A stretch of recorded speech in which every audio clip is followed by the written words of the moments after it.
के अंदर राज्यसभा के जो इलेक्शन थे जी, तो उसमें जो क्रॉस वोटिंग की है या फिर ऐसे लगा लो कि पार्टी लाइन से हट के वोट किया है। है उनका किस तरीके से देखते हो उन प्रतिनिधियों को? देखिए, दो चीज़ें होती हैं। पहली बात तो ये है संजय भाई कि ये जो राज्यसभा का इलेक्शन होता है, इसमें देश को जानने की आवश्यकता है कि इसमें कोई पार्टी व्हिप जारी नहीं कर सकती। हाँ, तो इसलिए इसमें जो क्रॉस वोटिंग होती है, इसको माना जाता है कि ये उच्च सदन है और इसमें अंतरात्मा की आवाज़ पे वोट दिया जाएगा। तो अगर इसको संवैधानिक रूप से देखें तो इसके ऊपर कोई कार्रवाई बनती नहीं है, क्योंकि पार्टी व्हिप जारी नहीं होती है, तो उसके ऊपर कोई कार्रवाई बनती नहीं है। पर संगठन के स्तर पर देखें कि संगठन के लिए ये बड़ी चिंताजनक बात है कि जो आपका नुमाइंदा है वो आपके साथ तालमेल नहीं बैठा पा रहा है, वो आपके साथ कंधे से कंधा मिला के आपके संगठन की विचारधारा के हिसाब से पार्टी को कैंडिडेट को वोट नहीं कर रहा है, तो संगठन के लिए बात विचारणीय है। जनता के हिसाब से अगर हम देखें, भाई जनता वोट देती है पार्टी के हिसाब से कि ये कांग्रेस का कैंडिडेट है, ये बीजेपी का कैंडिडेट है। तो हमारे यहाँ दलीय व्यवस्था ज़्यादा अभी है, जो व्यक्तिगत वोट बैंक है वो बहुत कम है। कुछ एक नेता ऐसे हैं जिनके पास व्यक्तिगत वोट बैंक है, वरना जो हमारा वोट बैंक है वो दलीय है। तो उस हिसाब से देखा जाए तो उन्होंने अपनी जो जनता है उसके साथ एक बड़ा धोखा किया है पार्टी लाइन से हटके, अगर हम उस हिसाब से देखें। बाकी ये कांग्रेस पार्टी का या कोई बीजेपी का भी अगर क्रॉस वोटर है तो ये पार्टी संगठनों का काम है कि वो इस पे कैसे रोक लगा पाते हैं, कैसे उनको समझा पाते हैं या कोई कार्रवाई कर पाते हैं। कल मैंने उसकी भी न्यूज़ देखी थी जो गोहाना से अपने फोगाट हैं, हाँ, विनेश फोगाट, हाँ, तो उन्होंने जुलाना से तो उन्होंने बोला कि हमारे तो चलो कैंडिडेट बिकते हैं पर लोग खरीदते क्यों हैं? हाँ, तो इसका उल्ट भी है ना भाई, लोग हाँ, खरीद रहे हैं तो तुम बिकते भी क्यों? देखो, इस चीज़ का कोई, विनेश फोगाट एक अंतर्राष्ट्रीय पहलवान रही हैं, महिला शक्ति का प्रतीक रही हैं, हम सब की उनके साथ भावनाएं भी हैं और हम उनका सम्मान भी करते हैं। पर देखिए, कोई भी बात आप रखते हैं तो उसका कोई ना कोई तर्क और आधार होना चाहिए जो जनता के गले उतर पाए।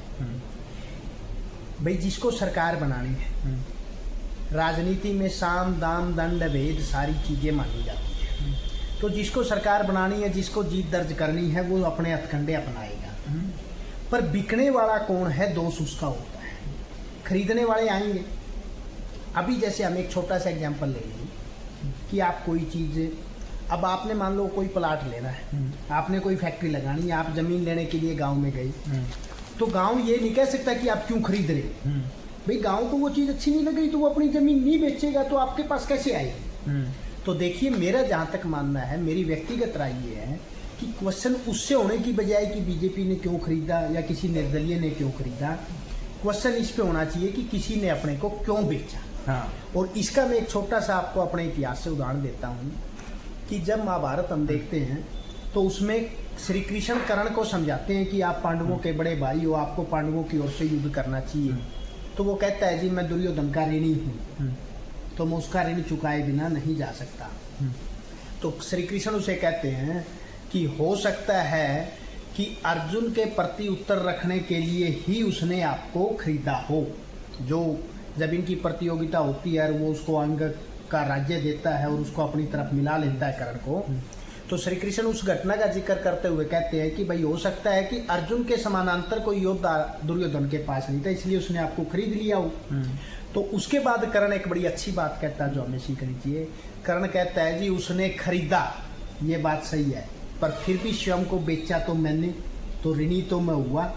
तो वही बात बहन जी से कहना चाहता हूँ कि बात ये नहीं है कि कौन खरीद रहा है, बात ये है कि आपके कैंडिडेट बिक क्यों रहे हैं, उनकी ऐसी क्या मजबूरियां हैं। और जब वो राज्यसभा के चुनाव में अपना वोट बेच सकते हैं, कोई करोड़ में, 2 करोड़ में या किसी भी लोभ लालच में, तो आम जनता उन नुमाइंदों से ये कैसे उम्मीद कर सकती है कि उनके हल्के की जो ग्रांट आ रही है, जो फंड जा रहे हैं, उसमें वो ईमानदारी रख पाएंगे। एक हल्के के अंदर संजय भाई कई 100 करोड़ का बजट होता है। संदीप जी, फिर आप भी इसको क्या मजबूरी का शब्द मत दो ना, क्या लालच का दो। हाँ, मैं वही कह रहा हूँ भाई, क्या लालच का, मजबूरी का ही नहीं ना कोई मजबूरी नहीं, नेताओं की मजबूरी होती है उनका भ्रष्टाचार।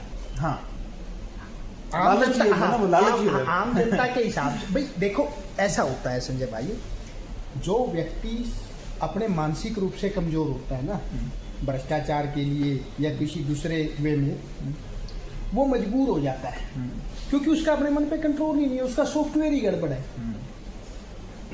तो वो तो कहेगा जी मेरी मजबूरी थी, अब जैसे किसी ने कह दिया जी मेरे हल्के के काम नहीं हो रहे थे, तो उस देखो काम करने के लिए वजह एक ही होती है कि हमने काम करना है, और बांधने के लिए हमारे पास 1000 बहाने होते हैं,